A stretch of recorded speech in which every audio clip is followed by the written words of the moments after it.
Hello folks, this is Solo speaking. You're listening to another video on Teamfight Tactics. This is taken from the PBE, the public beta environment, and we're looking at some more early footage for set 7.5. So this is about 1 week before the set is supposed to go live on the main client. There was a humongous patch released on the PBE for the second week of the public beta test. Basically, they tend to release patches almost every single day for the PBE, but they had kind of a gigantic one for the second week of the PBE. It was kind of like a much larger patch than normal. And we were going ahead and testing out some of the changes. There's way too many to mention in that patch. And again, PBE patches so frequently, it's kind of hard to keep track of what's going on in there anyway. But like the big overall changes, they nerfed Lagoon, buffed Dark Flight, and rejiggered a whole bunch of different stuff. In this game, though, we're going to be looking at an Astral team composition. So the Astral trait is back from the first half of the set, but there have been a number of changes to both how the trait itself works and also some different units that make up the Astral trait. There are fewer units overall. They removed a couple of different Astral units. I think they went down from 7 to only 6 units.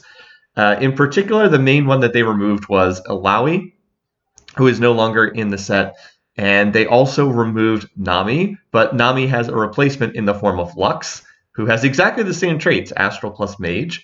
And we're going to be seeing quite a bit of Lux in this game because, as mentioned, I played into the Astral trait. All right, so there is a Lux in the shop right there. So I was like, all right, well, I guess I'll pick up this Lux. I wasn't really sure what I was going to be playing here at the start of the game, but I think I went ahead and purchased this because I'm guaranteed to get a gold drop here from this round.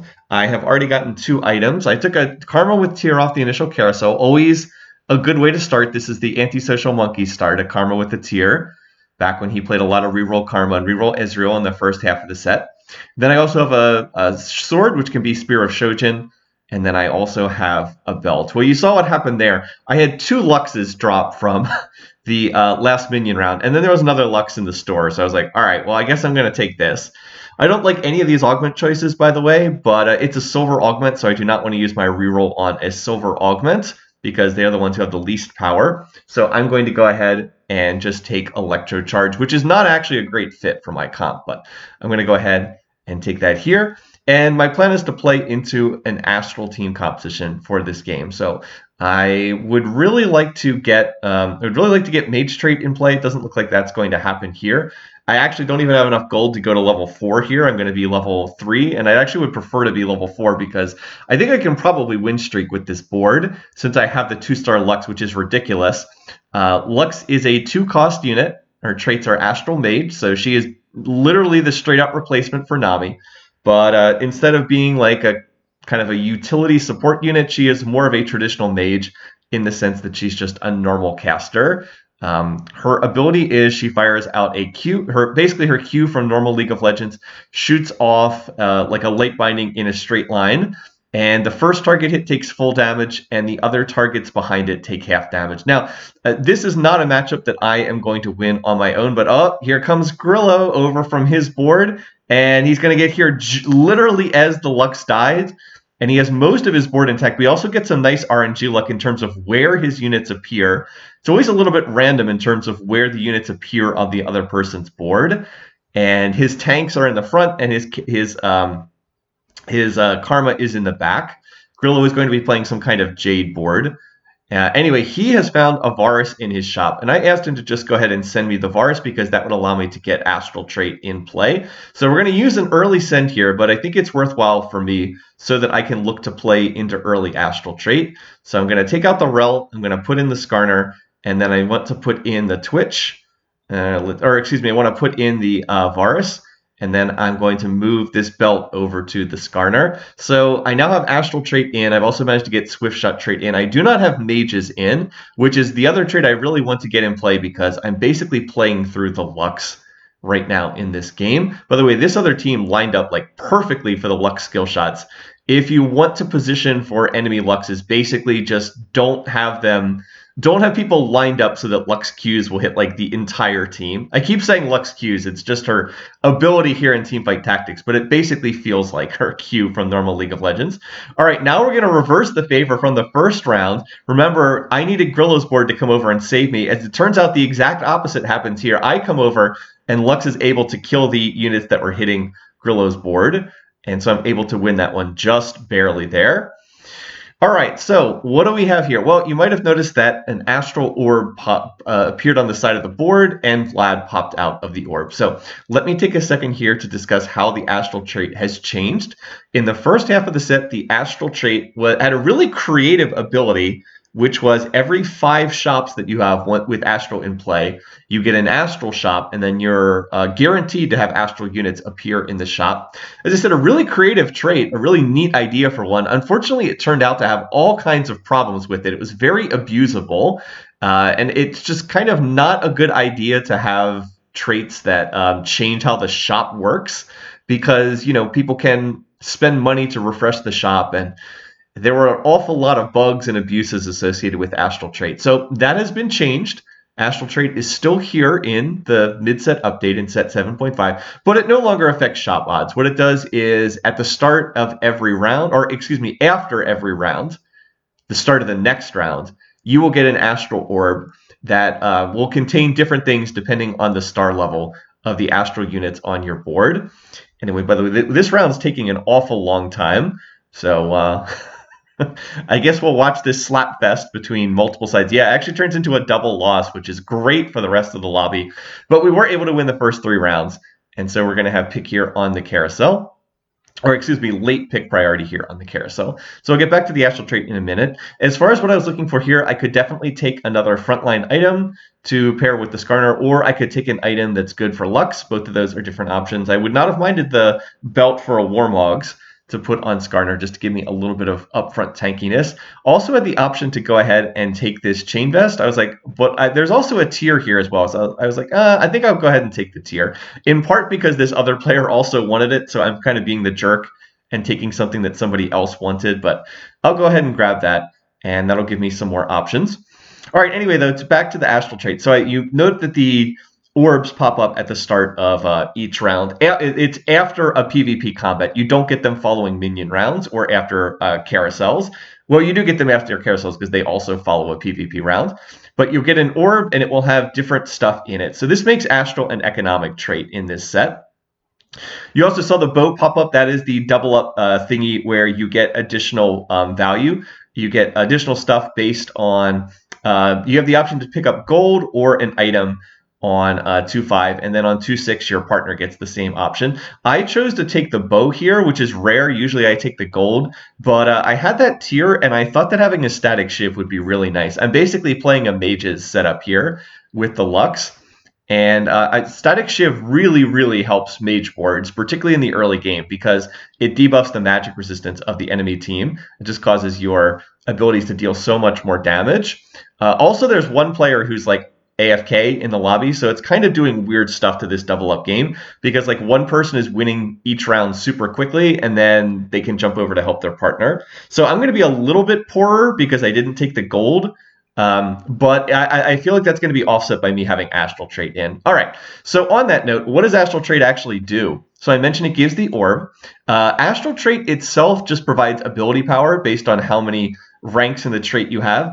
Right now, it's 10 ability power at Astral 3, and then it goes up with more in the trait. I think it's 30 or 35 at Astral 5, and then it goes up to something at Astral 8, which you need to have Aurelian Soul, the Astral Dragon, to get. So more ranks in the Astral trait just give you more ability power. The orbs increase in value based on the star level of how many Astral units you're playing.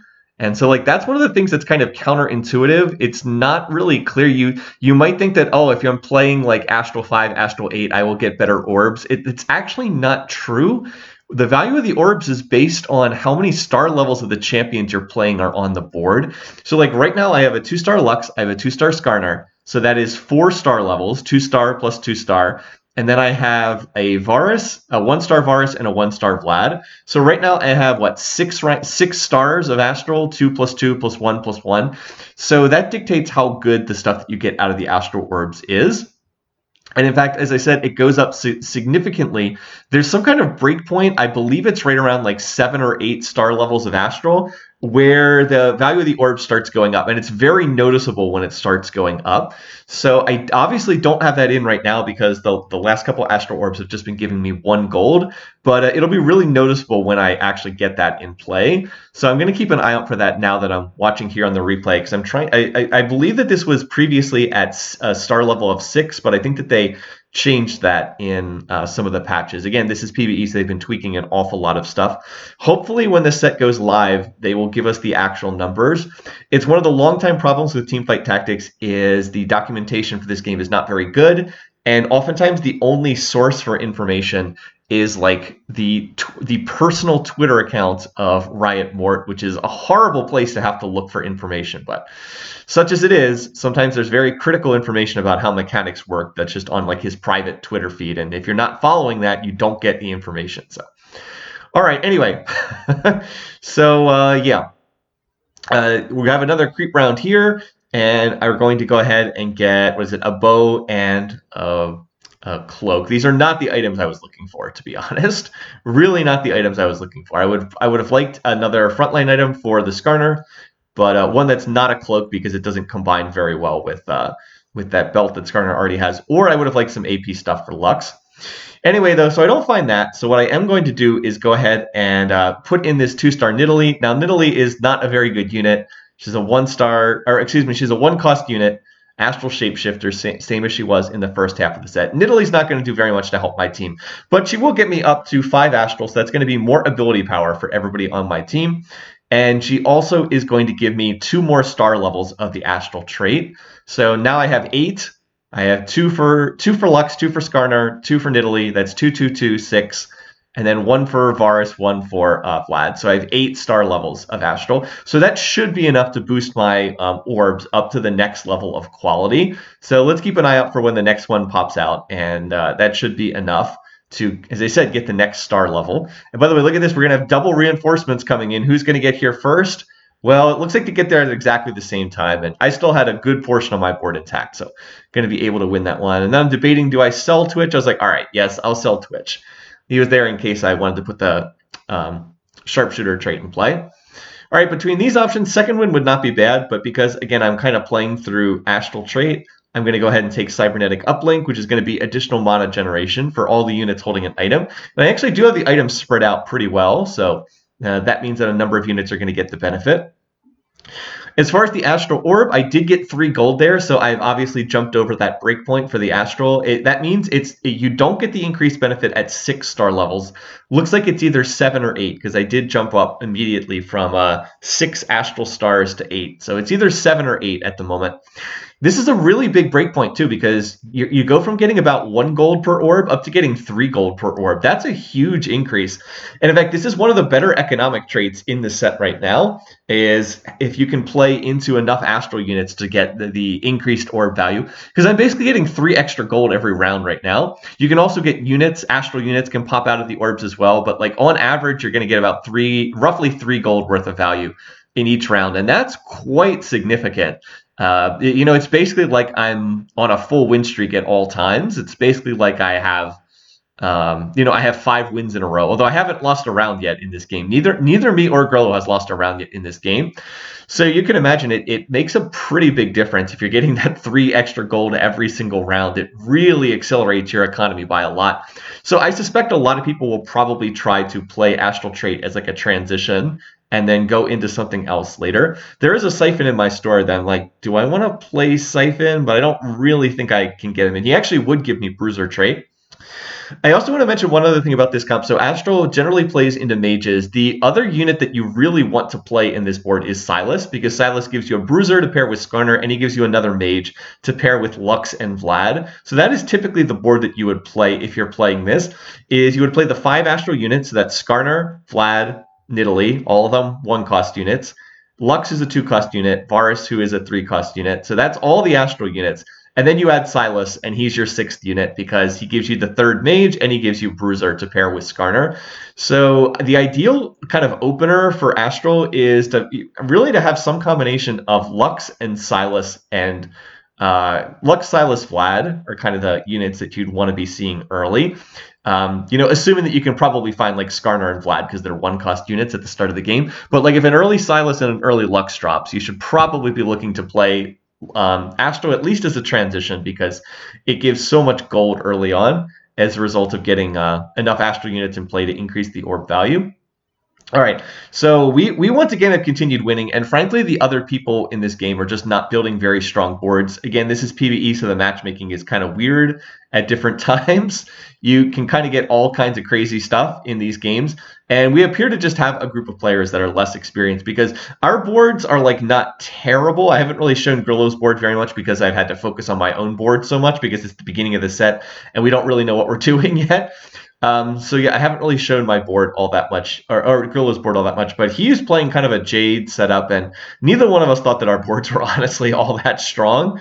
So yeah, we're just continuing to win streak here. So obviously I'm going to level to 7. Look how much money I have. Come on past me, level to 7 here. I think I'm trying to figure out what I want to put in, and the Sedge makes sense. Sedge will give me Cavalier, will give some additional HP to the rest of the board. But like, this is not a board that should be win streaking at this stage of the game. This is a board that, is certainly viable, but is not a board that's going to be enough to just like win streak 8 rounds in a row. So this is the other person in the lobby who's playing Astral, and I had scouted this during the game that there was another person who's playing Astral. They also have a whole bunch of units or a whole bunch of items sitting on their bench unused, which is never a good sign. And basically because this person was playing Astral, I decided I would not reroll for 3-star units. So that is one path that you can take. I could sit here at level 6 and try to 3-star my Astral units. That is certainly doable. If you 3-star all your Astral units, then you can start getting the Aurelian Souls out of the orbs. And of course, because you will have so many so many ranks in the various Astral units, you'll of course also be getting better orb quality as well. You can start getting items out of the orbs. I don't know what the breakpoint is to start getting Astral items out of the orbs, but it's pretty high. Because like right now I have 2-starred every single Astral units. Now I have 10 star levels of Astral units, 2, 2, 2, 2, and 2. So I don't know if that's another breakpoint. I guess we'll see. I guess we'll see if I start getting higher quality stuff out of the orbs. But at this point, I need to 3-star the units if I'm going to get anything better out of them.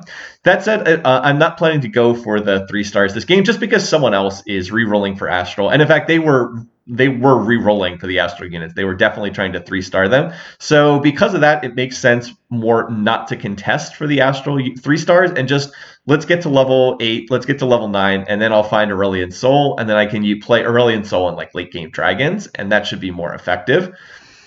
So anyway, we're going to win that round, and now I want to wait to see, am I going to get higher gold value out of this Astral Orb, or am I still going to get like 3 gold worth of units? I am holding the Skarner, and I am holding the extra Lux because, hey, maybe I'll just natural my way into Lux 3-star. If not, I can always find Lux 2-star and look to transfer items. Yeah, I definitely got higher quality value out of that orb. I got, I think, 4 or 5 gold out of that orb. So it looks like there's a breakpoint right around 7 or 8 stars, and then it looks like there's another breakpoint at 10 stars if you 2-star every single one of your units. So the orb quality has gone up again, and hopefully we'll have exact numbers for this at some point, but we do not have them right now. Anyway, we still have not lost rounds yet. As I said, both of us probably shouldn't be losing rounds, but if we're going to lose them, the most likely time to start losing is like the next couple of rounds because other people will presumably be, getting lower in the lobby, like 2 people in the lobby, one's on 40 health, one's on 36 health. Presumably some other people in the lobby are going to be getting weaker, and then they're going to have to consider, looking to roll, that sort of thing. I should probably just level to 8 here and play another unit. I can't remember if I actually do that or not here, or if I decide to just be super greedy and not roll here. It looks like I am going to be greedy and not level up here, which is a little bit silly. On a 10-match winning streak, I definitely should be looking to do that. That said, though, I am just getting a tremendous amount of money on my board right now. Yeah, there's a brief showing of Grillo's board. If you're curious what he's playing, you can go back and pause the video. Again, we do not have replays in Teamfight Tactics. I think most people are aware of that, so I can't show other people's perspective. This is pre-recorded footage. I can only show the footage that was recorded during the game. And as mentioned, because this is the very start of the set, I don't really know what I'm doing, so I'm having to spend an awful lot of time fiddling with my own board. But yeah, Grillo's board is not especially in a strong position. Certainly not one that you'd expect to be win streaking throughout the game. This was a close round, but it looks like with our boards combined, we just barely managed to win that one against someone who was playing through Namzi. All right, last augment time, and there's another cybernetic uplink here. So I'm going to just double up on the cybernetic uplink. I think that's pretty good for a mage composition like I've got here. So by the way, I'm going to level up, and there is a Twitch in my store. And at this point, I'm like, I'm just going to fast 9 this. I'm going to go to level, I can probably make it to level 9 by the beginning of stage 5. I'm just going to push levels and fast 9. And if I lose rounds here, then that's okay. But I think that I could just get to level 9 very, very early. And then, like I said, I'm just going to look to play Aurelian Soul and play other like expensive high-cost units. I would love to test out the new Frontline Dragon Terra, so I wouldn't mind trying to get that into my board somehow. I don't think this is an Idis game. If I was going to make use of Idis, I would already have played Idis earlier on. But I should definitely be able to play Aurelian Soul. Even if my items are not amazing, like the Shojin, I have the Spear of Shojin here. It's honestly a better item on Al Shin than it would be on Aurelian Soul. But I mean, it's certainly playable. Shojin also did get buffed here on PBE. They buffed it so that it provides some ability power as well as the additional mana on auto attack benefit. I don't know why they did that. I don't think Spear of Shojin needed that benefit, but in any case, they did buff it, and I think it gives like 20 or to 30 ability power now, in addition to causing auto attacks to generate more mana. All right, so that round was another one that I think Grillo was a reasonably close round, but I'm able to parachute over to his board and able to win that one. There is another gold drop there. Again, this money is really nice. There's also a Siphon in my store. I was like, do I just play Siphon here? I was like, is Siphon better than playing is 1-star Siphon better than 1-star Sejuani and 1-star Twitch? I think that it is, honestly. So I decide I'll just toss that on the board right now. I feel like having the Bruiser Dragon has got to be better than that, even with no items on him. So I'll just play this temporarily as a transition unit. Again, really just kind of sitting here econing with Astral the whole game, kind of just daring somebody else to beat me in these fights. One of the things that's helping me is all these boards are just so lined up for Lux over and over again. Like Lux's ability continues to hit the entire enemy team over and over and over again in these fights. No one is like repositioning to dodge Lux's skill shot there. I guess it's not a skill shot again. Keep using terms from normal League of Legends, but like everybody is just positioned in a line and Lux just keeps hitting their carries again and again and again.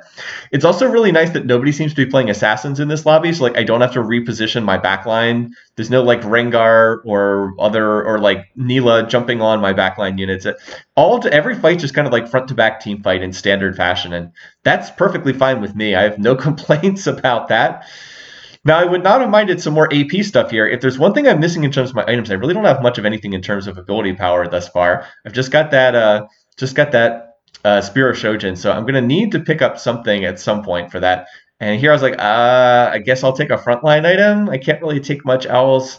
I wouldn't mind trying to get a Rage Blade on Varus as well, though Varus is mostly in here just like to debuff the other team. And then, my big break, I get an Aurelian Soul at 4% odds. It's like, well, we'll definitely play that then. And since I've already decided I'm not going to try to 3-star the Lux, I'm like, all right, well, I already have a 2-star replacement Lux on the bench. I can just, sell the old Lux to get this item off, move the Spear of Shojin over to Aurelian Soul. I mentioned before, it's not one of Aurelian Soul's best items. The Spear of Shojin, he doesn't really need it due to the way that he's got Evoker trait to help feed him additional mana. Plus, his mana cost is only 60, so it's like right at the breakpoint where blue buff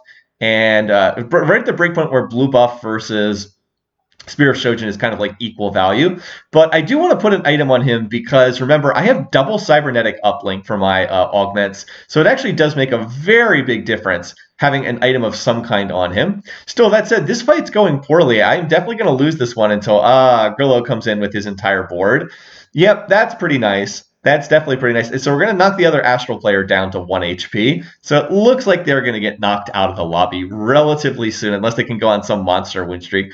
By the way, I also find a Soraka in the store. And remember, Grillo's playing Jade, so that's a unit that he would definitely want on his board. So I'm going to look to go ahead. Again, I'm going to go to level 9 after this round. I was like, do you want the Soraka over there? And I believe he says that yes, he does. So there you go.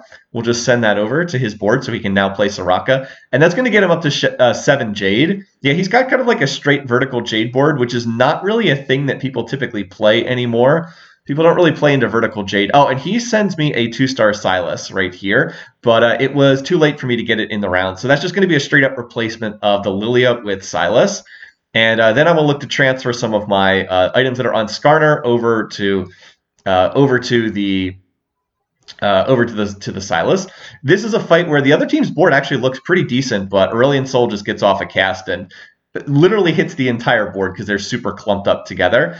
All right, now we're up against the team that almost beat me last round, but we're able to beat that person. And I guess they're down to 1 HP, so I guess they're not totally taken out yet. Here we have the Chaos Treasure Dragon, so this is a bunch of different stuff. I see the Mana Zane, and I was like, oh, do I want to take that? But I was like, no, I already have plenty of mana generation for Aurelion, so I don't need more mana generation. I just need AP. And then there's like a Gunblade. I was like, maybe. And then this is one I actually want. I was like, okay, let's go ahead and take this. So we'll go ahead and grab the, that's going to have a Giant Slayer, and then it's also going to have a Morello's. Now the Giant Slayer, again, not amazing on the Aurelion Sol. Morello's actually is quite good on him though. And then I make a mistake. I go ahead and put the sword on Skarner, and it makes an Edge of Night. The sword should have gone on Varus to make a Giant Slayer. That would have been a much better item choice there. Again, Varus is not crucial or anything in my board, but he definitely does not hurt having over there. So anyway, I'm going to go ahead and roll now, and I'm going to try to see what I can hit. So I have Astral 8 in right now. There's also a Zoe on my board. I think I'm going to play that over playing the Twitch. The Twitch is not really doing that much. And then I'm like trying to see what else I can hit. I should try to get Evoker trait in play somehow. So like I maybe should be considering the Zyra who has Evoker trait. I'm also going to get a target dummy, which is kind of amusing. That came out of the Chaos Dragon. I believe everybody got a target dummy out of the Chaos Dragon.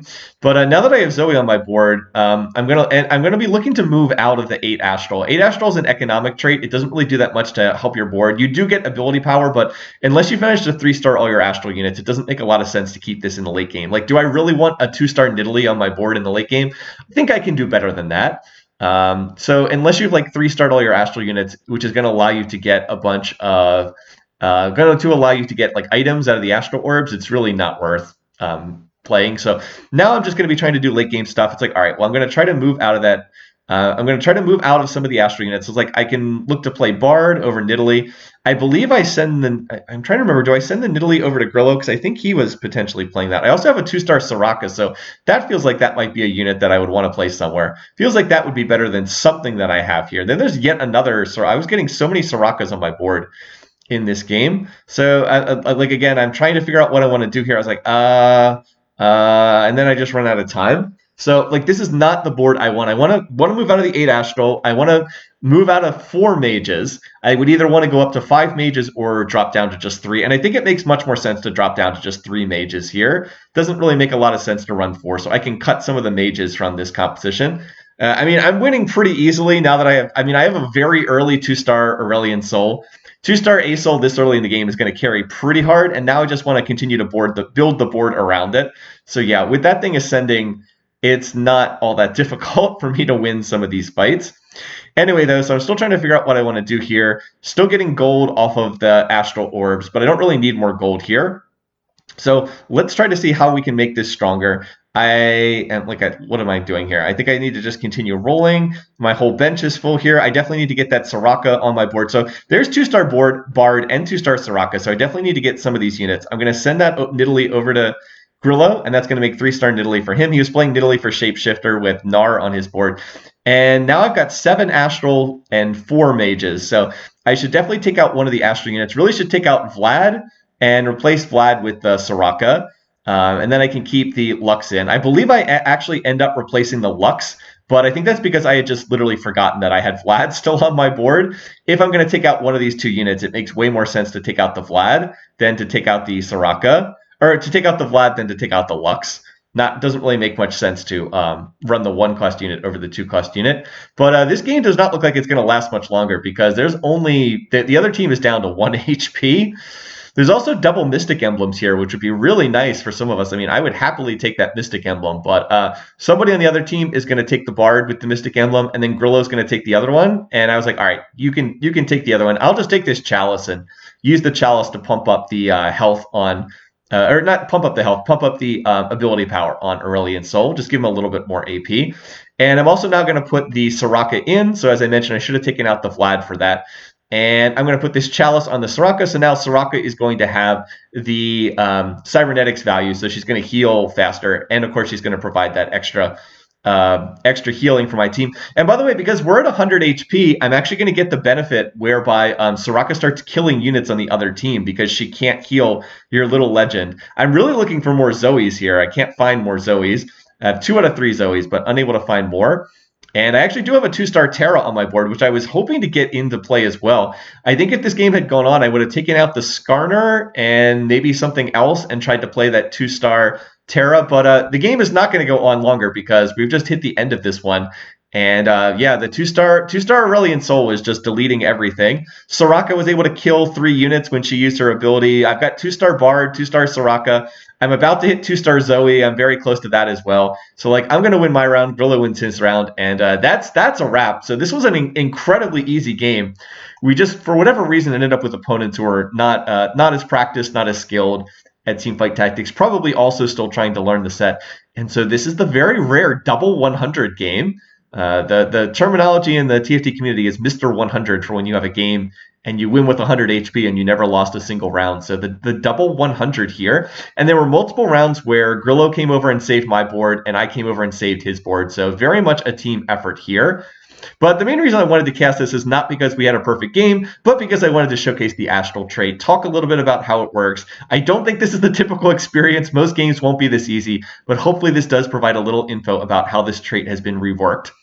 So once again, thanks for watching. Thanks for listening. Hope you guys enjoyed this video. Until next time, take care, folks.